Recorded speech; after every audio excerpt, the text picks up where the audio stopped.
बिस्मिल्लाहिर्रहमानिर्रहीम। अस्सलामुअलैकुम। वीडियो का आगाज़ इस बात के साथ कि तमाम तारीफ़ें अल्लाह तबारक ताला के लिए और सलातुस्सलाम हमारे प्यारे आका हज़रत मोहम्मद मुस्तफ़ा सल्लल्लाहु अलैहि वसल्लम के लिए।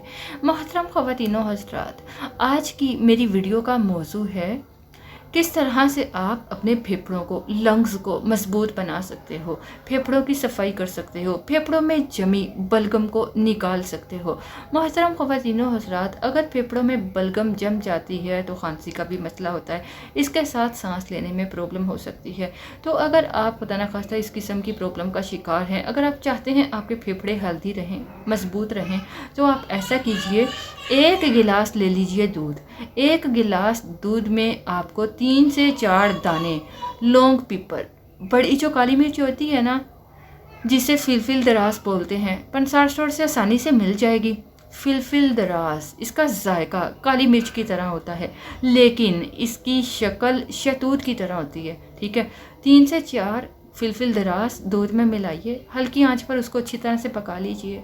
इतना पकाइए कि फिलफिल दराज का, बड़ी काली मिर्च का असर दूध में निकल आए। उसके बाद दूध को छान लीजिए। छानने के बाद सुबह निहार मुँह आपने इसका इस्तेमाल करना है। आप लोगों को मैं बताती चलूँ, इसका निहार मुँह इस्तेमाल ज़्यादा फ़ायदा देता है, आपके सीने में, आपके फेफड़ों में जमी बलगम को निकाल फेंकता है, इसके साथ साथ आपके फेफड़ों को मजबूत बनाता है।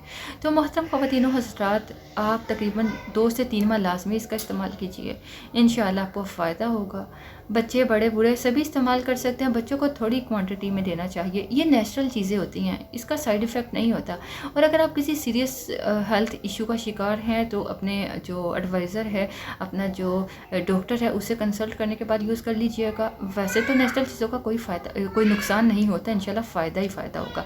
अपना बहुत ख्याल रखिएगा। वीडियो पसंद आए तो लाइक कर दीजिएगा और अनम होम रेमेडी चैनल को विज़िट कर लीजिए। चैनल अच्छा लगे तो आप सब्सक्राइब भी कर लीजिएगा। आपसे इजाज़त चाहूँगी, मिलूँगी नए टॉपिक में नई वीडियो के साथ। तब तक के लिए अल्लाह हाफिज़।